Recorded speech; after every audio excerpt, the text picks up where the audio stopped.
Hello friends, welcome to Shiny சமையல்.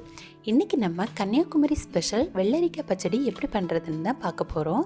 இது கன்னியாகுமரி மாவட்டத்தில் எல்லா கல்யாண வீடுகள்லையும் கட்டாயம் இருக்கக்கூடிய ஒரு கூட்டு ரெசிபி. இதை நம்ம வீட்டிலையே எப்படி பண்ணுறதுன்னு பார்க்கலாம். வீடியோக்குள்ளே போக முன்னாடி நம்ம சேனலை சப்ஸ்கிரைப் பண்ணி சப்போர்ட் பண்ண எல்லாருக்கும் நன்றி. சப்ஸ்கிரைப் பண்ணாதவங்க மறக்காமல் சப்ஸ்கிரைப் பண்ணிக்கோங்க. பக்கத்தில் இருக்க பெல் பட்டனையும் கிளிக் பண்ணிக்கோங்க.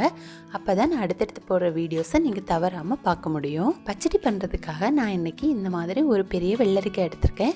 உங்களுக்கு எந்த அளவு வேணுமோ நீங்கள் அந்த அளவு எடுத்துக்கலாம்.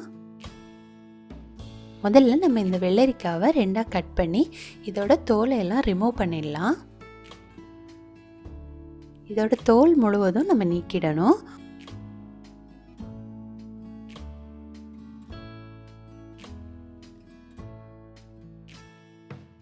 தோல் எடுத்ததுக்கு அப்புறமா இதை ரெண்டா கட் பண்ணி உள்பகுதியில் இருக்க விதையெல்லாம் நம்ம நீக்கிடணும்.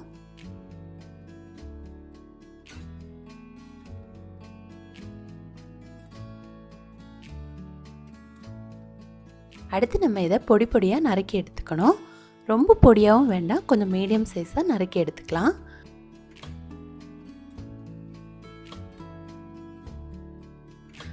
இப்போ பாருங்கள், இந்த மாதிரி நம்ம நறுக்கி வச்சிடணும். அடுத்து இதை வேக வச்சு எடுத்துக்கலாம். ஒரு கடாய் எடுத்து அதில் நம்ம கட் பண்ணி வச்சுருக்க வெள்ளரிக்காய் எல்லாம் சேர்த்துக்கணும். அடுத்து இந்த வெள்ளரிக்காய் வேகிறதுக்கு தேவையான அளவு தண்ணி சேர்த்துக்கணும். தண்ணி சேர்த்ததுக்கப்புறமா இந்த வெள்ளரிக்காய்க்கு தேவையான அளவு உப்பும் சேர்த்து இதை நல்லா வேக வச்சிடலாம். இதை ஒரு மூடி போட்டு 5 நிமிஷம் வேக விட்டுக்கலாம். அடுத்து நம்ம இதோட மசாலா ரெடி பண்ணிடலாம். ஒரு மிக்ஸி ஜார் எடுத்து அதில் 3 முதல் 5 டேபிள் ஸ்பூன் வரைக்கும் தேங்காய் சேர்த்துக்கலாம். நான் இன்றைக்கி இந்த மாதிரி பொடி பொடியாக நறுக்கி வச்ச தேங்காய் எடுத்திருக்கேன். கூடவே 2 பச்சை மிளகாய், 1 டீஸ்பூன் ஜீரகம், ஒரு பிஞ்சளவு கடுகு எடுத்துக்கணும். கடுகு அதிகமாக சேர்த்துக்காதீங்க, அப்புறம் அதோட மனம் தான் அதிகமாக இருக்கும். அதனால் ஒரு பிஞ்சளவு மட்டும் சேர்த்துக்கலாம்.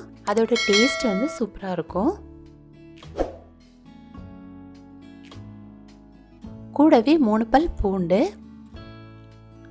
5 சின்ன வெங்காயம் இதெல்லாம் சேர்த்து கொஞ்சம் கொரகொரப்பாக இருக்கிற மாதிரி அரைச்சி எடுத்துக்கணும். ரொம்ப நைஸாக அரைச்சிக்க வேண்டாம், இந்த மாதிரி கொஞ்சம் கொரகொரப்பாக இருக்கணும்.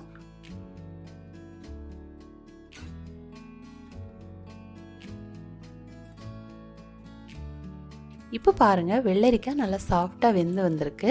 இந்த பதம் வந்த உடனே நம்ம அரைச்சி வச்சுருக்க மசாலாவை சேர்த்துக்கணும்.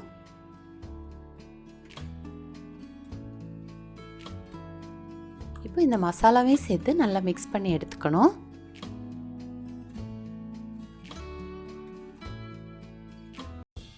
வெள்ளரிக்காய் வேகும்போது கொஞ்சம் உப்பு சேர்த்துருக்கோம், அதனால் பார்த்து சேர்த்துக்கோங்க.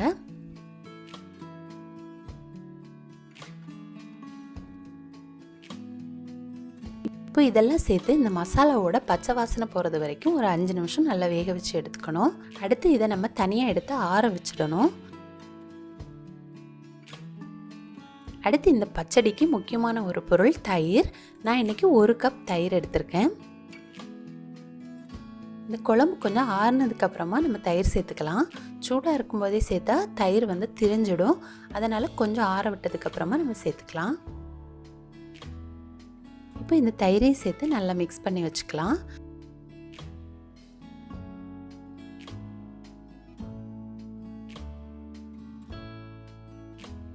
அடுத்து நம்ம இதில் தாளித்து சேர்க்கறதுக்காக ஒரு கடாய் எடுத்து 1 டீஸ்பூன் அளவு எண்ணெய் சேர்த்துக்கணும். கூடவே 1 டீஸ்பூன் அளவு கடுகு, 1/2 டீஸ்பூன் ஜீரகம், 2 காய்ந்த மிளகாய், 1 டீஸ்பூன் பெருங்காயத்தூள், 1 கொத்து கருவேப்பிலை இதெல்லாம் சேர்த்து தாளித்து எடுத்துக்கணும். இப்போ இந்த தாளிச்ச கலவையை நம்ம மிக்ஸ் பண்ணி வச்சுருக்க தயிர் பச்சடி கூட சேர்த்து நல்லா மிக்ஸ் பண்ணி எடுத்துக்கணும். இப்போ நமக்கு சூப்பரான தயிர் பச்சடி ரெடி ஆகியாச்சு. இது வந்து நம்ம கல்யாண வீடுகளில் வைக்கிற மாதிரியே நல்ல டேஸ்ட்டாக இருக்கும். நீங்கள் கடுகு மட்டும் பார்த்து சேர்த்துக்கோங்க. ரொம்ப அதிகமாகிட்டா அதோட ஃப்ளேவர் தான் அதிகமாக இருக்கும், அதனால் பார்த்து சேர்த்துக்கோங்க. இப்போ நமக்கு சூப்பரான தயிர் பச்சடி ரெடி ஆகிடுச்சு. இதை நீங்களும் கட்டாயம் உங்கள் வீட்டில் செய்து பாருங்கள். செய்து பார்த்துட்டு எப்படி வந்துச்சுன்னு உங்களோட கமெண்ட்ஸ் சொல்லுங்கள். இந்த வீடியோ உங்களுக்கு பிடிச்சிருந்தனா ஷைனி சமையலை மறக்காமல் சப்ஸ்கிரைப் பண்ணிக்கோங்க. தேங்க்யூ.